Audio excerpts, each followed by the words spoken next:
that love that we have for our children, the love that possibly your own mother gave to you and mother of your mother, right? Got you to this place, educated you, possibly made mistakes, unfortunately made mistakes, let's say it that way.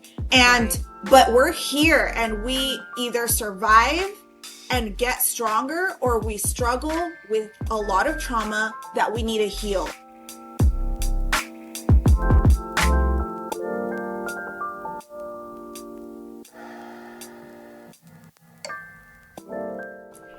Happy early birthday, Miss Michelle. I know you're losing your voice. Wow, this is better.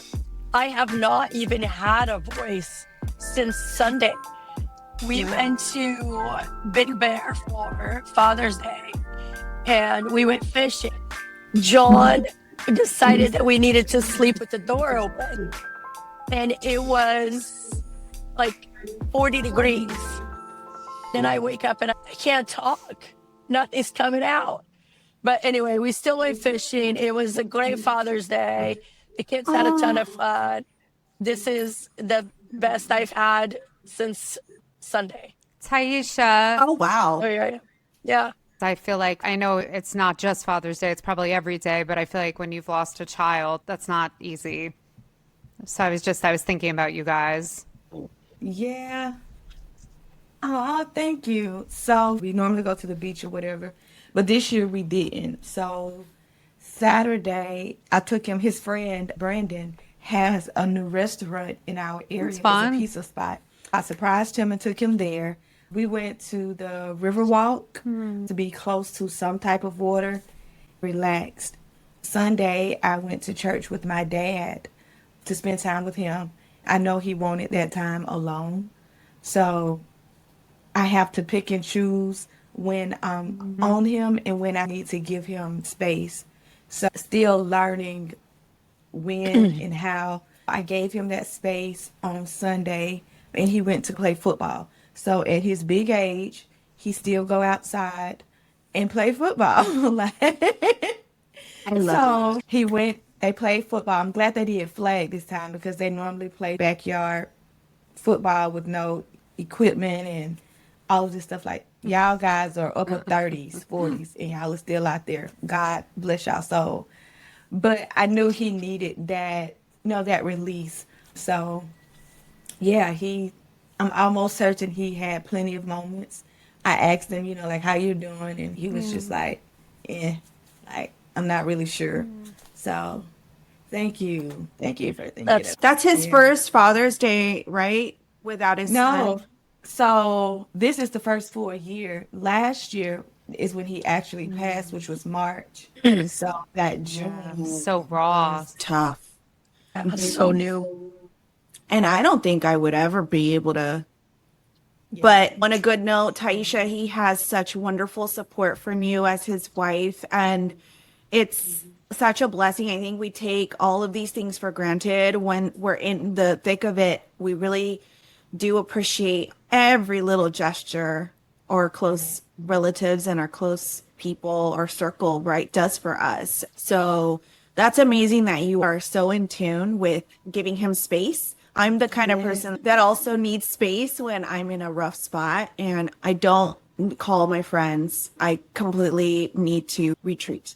These are things that I think are so important around grief. But I really missed you girls. We're doing episodes every 2 weeks, FYI, and we're slowing down a little bit because we've hit the second season on the mom panel. It has been such a ride. I asked my daughter to listen to one of the funniest episodes we've had, and she said she couldn't stop laughing. She's Gen Z, so I take that as a compliment, right? Like, your friends are hilarious. They're good people.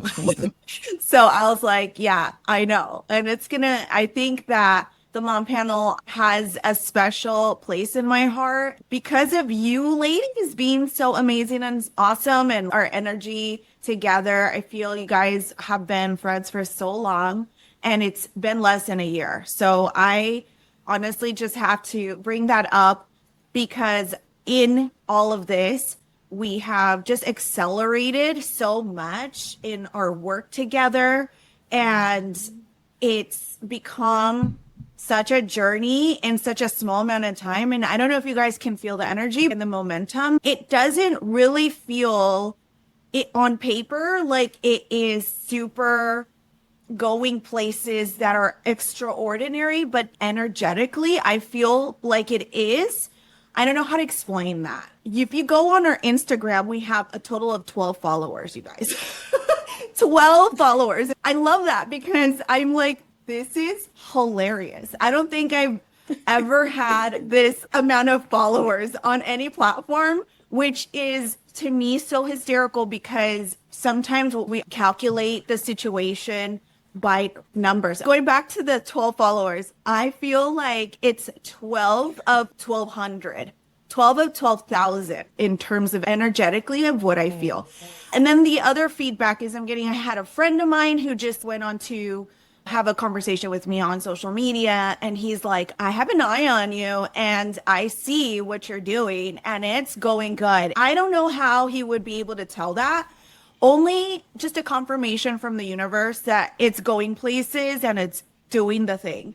So again, very energetically, I know that that's very woo-woo for some people, but I am an energies person, and I can tell you have a really good feeling about the mom panel really just being a spot for mamas and for all kinds of parents. It doesn't have to be a mom.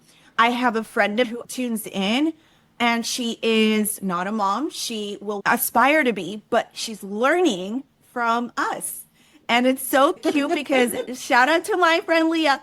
She tunes in and she's like, the other day, I'm like, I have all these complaints about my baby. And she's like, but remember what Jill said. Love it. That was hysterical, you guys. I would have wanted that recorded. The biggest smile on my face. I have to say, it's just been so fun with you ladies. By the way, this is an open invite. Go be the 13th follower on our IG. Our IG handle is _mom_panel. And you will find our weekly updates of behind the scenes of the mom panel. Jill has Tuesdays, Taisha has Thursdays. I have Mondays. They are just crazy stay-at-home Mondays that I have to figure out because I'm not a social media person. But I'm looking at Jill and how they're doing it. Michelle has Wednesdays, but Michelle has a full-time job. So sometimes Michelle can't. My fan because I had surgery this morning and then I don't have enough time to get home. So my van is going to be my place from now on. We'll see. I know, Michelle. I know. And she is a hustler, you guys. Tell me, Michelle, what were you going to say? Girl? You know, the life of a full-time working mom trying to have a podcast on the side. Sometimes last week or the week before, I was taking pictures in the operating room with my mask and hat on. This is probably all that I can do on a Wednesday because this is literally all I do on Wednesdays. Yeah. So, yeah, sorry. I will try to post more. I will try. No, not at all. We understand, and that is real life, right? Real life is that you can't always show up on a Wednesday. Social media will have to wait sometimes because you're busy being a mom, even if you don't post. So, and then Taisha, I want to give you the mic about Petals of Love. Girlfriend, you take it away. Sure. So before we get into Petals of Love, Michelle, you are not trying, you are doing. And That's you right. are doing an amazing job in doing so. And I love the hair color, by the way. It is popping tea, honey. It is popping soft. Yes, yes, and yes. Yes, yes, and yes. I love it. I got it done this week for my birthday. And I miss my super long hair. I had hair down to my butt until I went blonde, and then it destroyed my hair. So now I'm thinking about getting extensions because I don't feel girly enough with shorter hair. But yes, she changed the color, and I kind of like it. So thank you for bringing that up. I like it. It looks great. It compliments you really well. So, Yeah. Petals of Love. If I'm looking to the right, my husband had called me like 3 times. I have no idea what he wants. And he knows I'm recording. So my nerves just went loose. No worries. If you have to get it, Yeah, so mute my mic and check on the hubby. you do that. You do that. The one thing I wanted to talk about Petals of Love is that all four of us will be in this anthology, you guys. That was unexpected. That was unexpected. I'll tell you quickly the story. Miss Taisha was already trying to do this book way before the podcast was even a thing. Probably about a couple months into it, she's like, hey, ladies, we're going to do an anthology. You want to be part of it? At the time, I had a baby that was very active. I didn't have time for even getting up in the morning and having breakfast. It was tough. And as much as it was one of my dreams to be part of a book, that unspoken, because I had never said that to anybody, it was also something that I had to come to my senses and no, and give up on that because I just didn't think I had the time. Then Michelle asked me to read her chapter of the book. And my gosh, I was so inspired, Michelle. So inspired by your story. Amazing. And I thought it was so beautiful that I was like, you know what? Michelle has full-time and a half work. She did it, man. She's doing the thing. It inspired me. And I have to tell you, Michelle, I was like, I can do this too. So I was like, Taisha, do you still have space? Do you still have room? And she's like, yes, ma'am. Yeah. But it's Love crunch it. time. You need to, get going. So then I'm like, okay, no. It's Michelle, Taisha, and me. Jill has to be part of this for sure. And so I'm like, Taisha, call Miss Jill. And so we are all part of this amazing anthology. Not dissimilar from you, but I guess like for my own reasons, I also, when Taisha first mentioned, I was like, that sounds amazing, but I felt like my plate is so full. I don't know how I can do one more thing right now between work and my daughter and now another baby. We're moving and there's just a lot. But when I actually wrote it, I've been featured in books before. I love writing. What was really interesting and unique, I think, for me regarding this book was I've never really reflected. I do a lot of reflection on motherhood all the time. Like, I'm very introspective about it. I talk about it on my social media. I've thought about it before, but I never really sat down and gathered my thoughts in that way. I never really connected it to my story of my first pregnancy. My first pregnancy was peak pandemic. I found out I was pregnant with my daughter 2 days before New York City shut down as the epicenter of the pandemic. I didn't realize how much that experience colored motherhood for me, especially in the beginning. Matt and I are planners.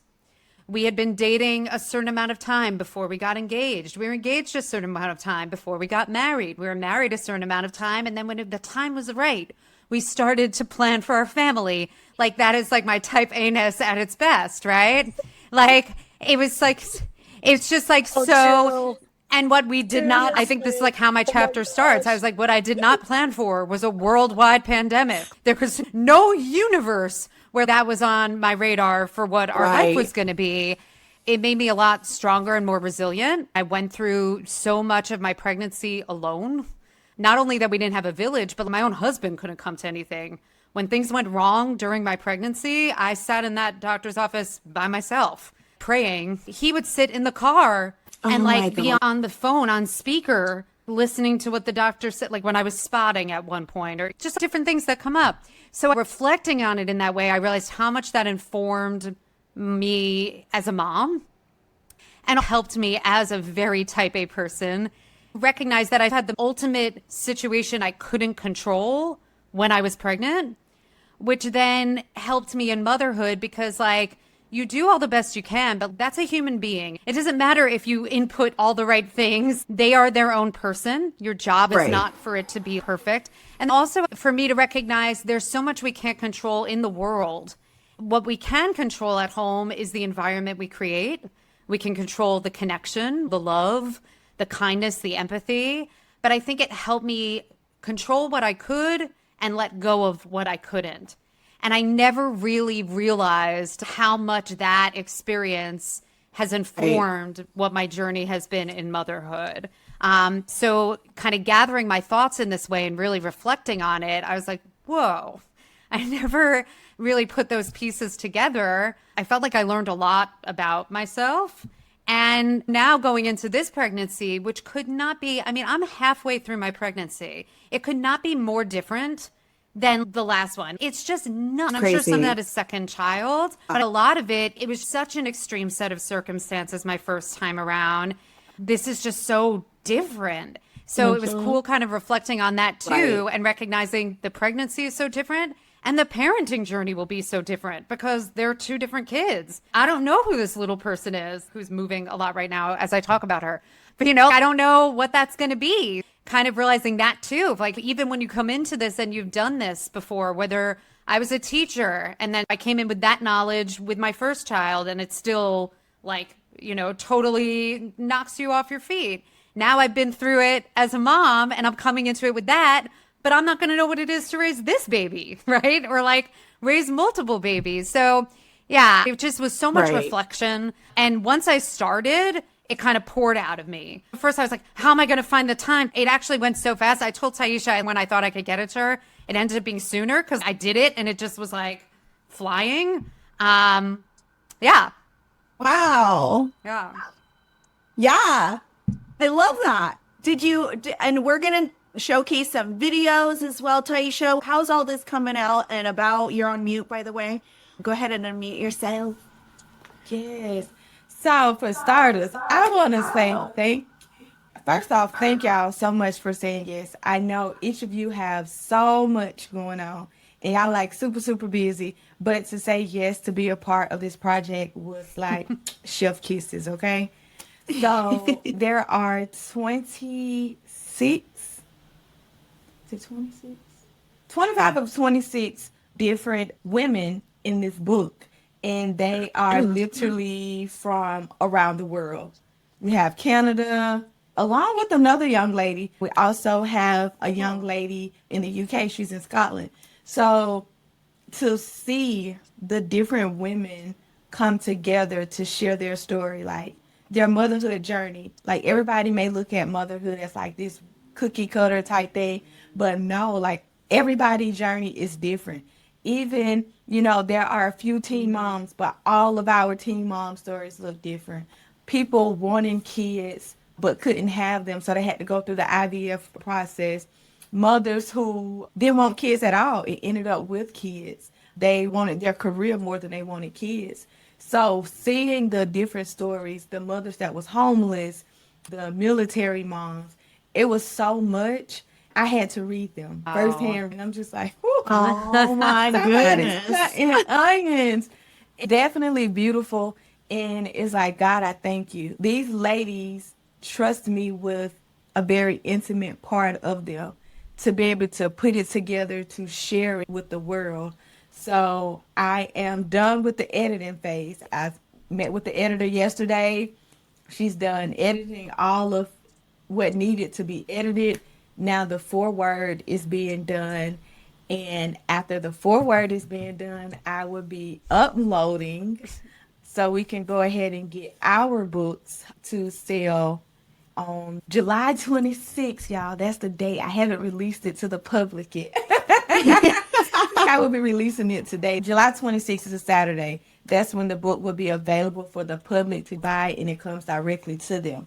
Right now, pre-sales are available. So you can get your pre-sales. But I'm excited. Yeah. I'm like really, really excited from this. I know it's going to be a retreat that's going to come out of this. There are going to be multiple editions of this book. Like Chicken Soup for the Soul. Wow. You remember those books? So yeah. So that's my inspiration. I said it in a couple of interviews and even on my inside of the book, I think. So as a teen mom, before I became a teen mom, Chicken Soup for the Teenage Soul was my jam, baby. I'm talking about all of the books. And when I got pregnant, I was like, dang, they don't have one for us. So I had always said, I am going to write a book similar, but for teen moms.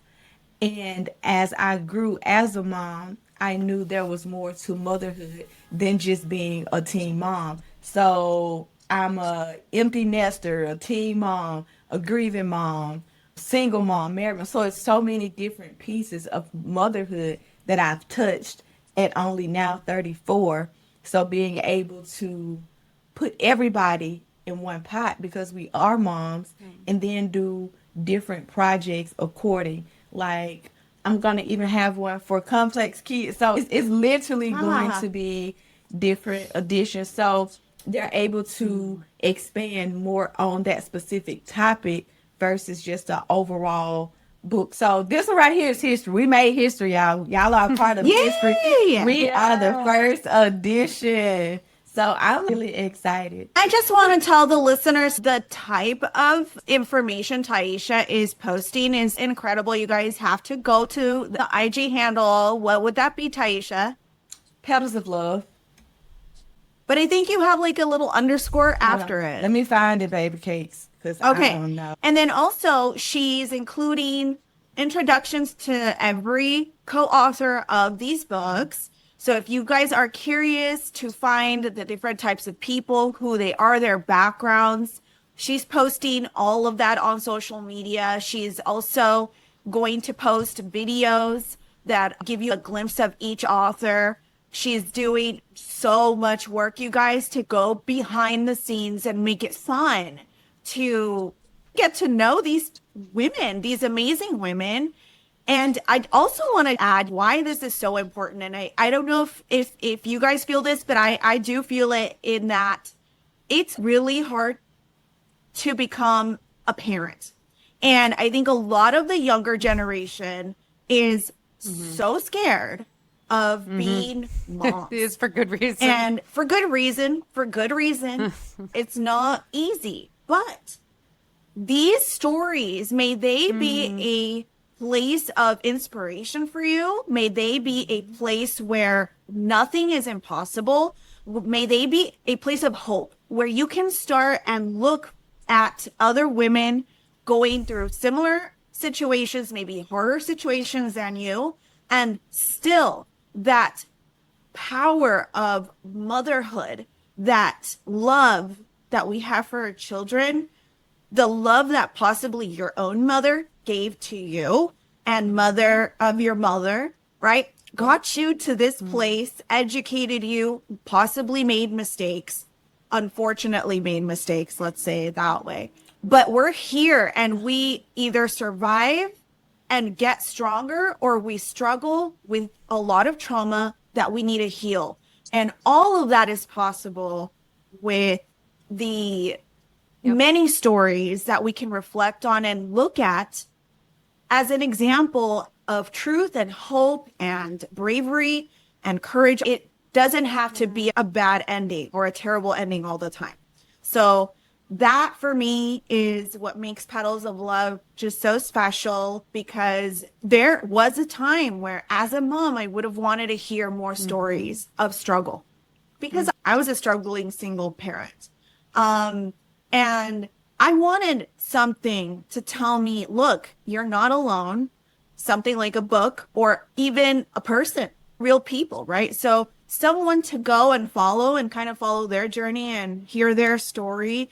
And now you have it through all these amazing women. So Taisha, I congratulate you for carrying on the task of this wonderful anthology, first version of many. I will be as supportive as possible, telling people about your subsequent anthologies. And Thank you.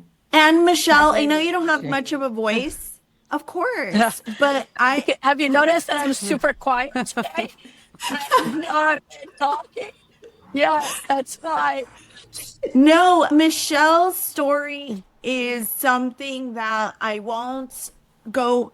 Michelle, you can definitely talk about it, but I wanted to also talk about how it inspired me because you went through something that I'm not sure is so common, but I could be wrong, which is you're experiencing motherhood on another complex level that is like not only difficult, in terms of pregnancy and being a first-time mom, but also your position in life is such that you're away from family. It's just a long list of things that make you kind of unique in your own way. Do you want to talk about briefly, like anything? Sure. It was very interesting trying to put all of this in words. After I had Drake, I kept a journal for him and I would write to him every day. I went through some of that stuff and it prompted me to go through all the pictures also. And so trying to look and see, like, when he was a baby, I mean, you if you look at a picture of Drake when he was a baby, his whole entire head fit into my palm. You look at those things and you look at how it was to have such a tiny premature baby and learning to become a mother in the NICU. It was gut-wrenching to think that you were going home, you just delivered a child, but you got to go home and leave your child behind. And so those were very dark nights. Postpartum happened. And then the complexities started. And so, searching for what did I want people to understand and get out of my story? And it was really truly about resilience because of everything that I went through, and especially for Drake, right? I mean, this kiddo, the things that he does these days, we have both grown. We have both gone through things, but this kid goes to speech therapy 3 or 4 times a week. Every once in a while, he'll say, I don't want to go. But then he throws his fits, and I understand that.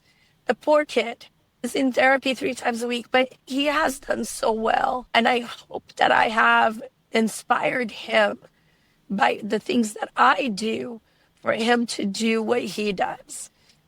And so it was interesting to reflect also on my superpower and Drake's superpower. It made me cry. I went through the pictures and trying to put it all into words, but I love actually, that. I know Taisha told us that it needed to stay within a parameter of words. That was so hard. Oh my God, that was hard. What was I thinking? That was hard. I had so much more. And it was, I'll be honest, I had to go to ChatGPT and be like, what are the main topics here that I need to and talk about? Because I had so much more to say and so much more to write. So anyway, that was the hardest part of writing this, was like keeping it to a certain amount of words. Same thing with me, I actually talk about, what do I talk about mostly? Because I talk about a lot of things, but I think I mostly talk about being the picture perfect relationship. Yeah, right. Yeah. So, I had this amazing husband with amazing, now number 2 child on the way. And everybody's like, oh, they're so awesome and amazing, and they're so young. And it's like picture perfect. We're an amazing Christian family with money in the bank and all the things that you think are perfect. By the way, all of that was not something that I said. It was something that was said to me. So it was things like, oh my gosh, Jackie, like you have this and you have that and you guys are doing so good, right? And you're a Christian family. You're such a model family. And how that all went to shambles and how that broke my entire Christian journey. How it was a rock in my faith, a boulder, if you will. So, I do mention certain things in there, things that I don't think I've ever said out loud. It's the first time I was very vulnerable to the world. And I did it knowing that it's a generational cycle that I have to break in the women of my family. And I hope that I am the first woman to try to break that cycle of continuous domestic abuse and trauma. Hopefully, in our culture, this stops one day because it is so normal and accepted. I see all these amazing Latina women that are faithful till the end, like my grandmother was. They deserve so much more. You deserve so much more. And you can and you will have so much more if you just know how to put you first for your children and for the future of your children's children. You have to be that person to break the cycle. For those reasons, I was just a hot mess writing my part, and it's gonna continue. It's inspired me to write my whole story, which if I did, you guys, it is an entire novel. I'm sure you will be like, whoa, by the end of it. So crazy, but I think that it's so worth it to be able to have so many relatable women in this anthology. You guys, I'm going to pause it real quick. My laptop is unplugged and it's going to die. And I don't know why I did that. So let me pause. I'll be right back. Oh my God, Taisha, can I ask you that though? I'm so curious. And I love this platform because of the different cultures, and we will talk raw about that. There is no hiding that crap on this podcast. What do you guys think about? I could talk about Latinos and what we think about when we have other cultures wanting to be Latino. But what do you think about people I just learned about? These, I don't know how the word is escaping me. You guys have to try to help me out here, but it's I guess a way, a language or a intonation of the English language pertaining to a culture like an African American. The word, you guys, I just learned about this and how you switch when you're with your people and you talk eloquently when you're not with your people. This is the thing. Some people in our culture, they're like, why are you talking white? And I'm like, wait a minute. I'm not talking white. I'm just talking professional. I'm speaking the actual English language. Now, when I am comfortable, like I am very comfortable here, I have no reason to just be politically correct and enunciate every syllable and all of that stuff. That's just not who I am. Do I know how to? Absolutely. I know how. I can go and sit with the president, baby, and we can be on the phone and he'll think I'm somebody else. And when he see me, he'll be like, oh, yeah, that's talent, you know? It's just one of those great gifts. So even when I speak, even when I'm on different platforms and things of that nature, giving my country Southern dialect, I never try to polish it to make it look something that is not, because I want you to know me, because I'm real, I'm raw, I'm transparent, but I understand when to and when not to. I know how to read the room to see who can understand what I'm saying. Like Michelle, I know for a fact she don't understand a lot of stuff, and I think it's cool because she can read between the lines. She's like, okay, I think I know what that means. So it's like, for me personally, I used to have a problem with it because I'm like, I am not acting white. And they be like, Taisha, you are, so my nickname is Nikki. So they be like, Nikki, you are the whitest black girl I know. And I'm like, what? Like, for real? Because I have a lot of blonde moments. And I just, so yeah. You gotta go, Michelle? No, I just keep getting messages from the operating room, but it's okay. I want to do one episode where because there's so many politically correct ways of talking about people. And I honestly, and Taisha, I think one of the biggest reasons I don't understand is because when I came to the United States, my English I learned in Utah, in the middle of a bunch of Mormons, in the middle of a bunch of white people, right? So I did not have interaction with African Americans. I mean, talk about Brigham Young University. The only Black people there were the football players. And I'm not joking. That's how it was. Because they were there to play football. Were they Mormons? Probably not. My husband actually had a lot more interactions in Las Vegas than I have ever had, besides in Brazil. In Brazil, we're just a mix. So it's not like Black I and white look and at all of it. that. Yeah. There's no color. Yeah. I like that. I don't know what's up with the United States. For us to be the melting pot, like, it is too crazy. Like, I talk to a lot of people about discrimination, and everybody kind of asks me about, like, have you been because you are Brazilian? And ever since I got to the United States, I have not felt it. Maybe I was oblivious to it, or I just didn't let it bother me. I never thought of it as discrimination because I'm Brazilian.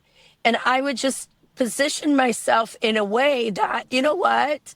It doesn't matter if that's what it is. I don't care.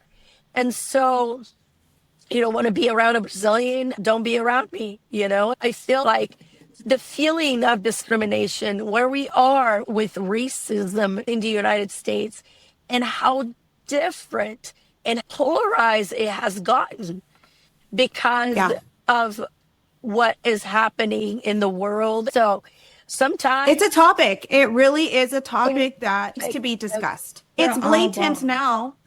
I'm just glad this mom panel, like, we're extremely dope. We got a Brazilian baddie. We got a nice little Latina chica over here. We got a city girl, and we got a country girl. I don't think it can get any better than this. I know. It's That's just why we make beautiful. for such fun episodes like the ones that we've had in the last little while. I would love to just have like one of these episodes just plain talking openly about this stuff, because I feel like sometimes, like I was saying, my husband, he wishes he was Black. Is that even a correct way of saying it? I don't know how to, like, I'm worried and I'm scared of sometimes using certain words. We are coming to the end of the episode, but I do want to really just say, Michelle, thank you for bringing up all of what you just said, because it is a very important episode we should touch on. One, because we are all so different. We come from very different backgrounds. Two, we can actually speak for our own background, which is amazing. I come from a situation where my parents are from two different countries of Latin America, South and Central America. So I can speak upon even a broad spectrum of Latino communities. And it just is so important to realize why these differences are important to highlight, but also highlight them because they are actually something that people judge us for, and not in always a bad way, not in always good ways either, but they are something we can't be quiet about anymore because it's obvious now. More than ever, it is blatantly obvious that we have opinions about it. And, you know, that doesn't matter. As long as, for me, at least in my experience, it's always been obvious. Unfortunately, for a lot of my Caucasian friends, they don't talk about it. And I wonder why. And maybe, Jill, maybe I'll put you on the spot. Maybe I won't. I don't know. But that's the question. Why don't we talk about it, right? Like, why is it such a taboo discussion? Because it doesn't have to be a negative conversation. It can be actually a very positive one where we celebrate how different we are. Why is there such fear around speaking on it? I have my personal opinions of why, but I'll share a little secret. in that episode that actually is a little controversial, that is very close to my family. So I would love this discussion and possibly our next episode. And that's a really good point. And I think politically right now, it feels like the right time. Yeah. So, yeah. So thanks, Michelle. We have come to the end of our podcast episode, you guys. Thanks for tuning in. We really appreciate you guys. And hopefully you tell your friends about us, share to all the moms. We would love that. Maybe if we're super different, maybe one of us represents you in a different way that you didn't realize. So anyways, we love you. Until next time.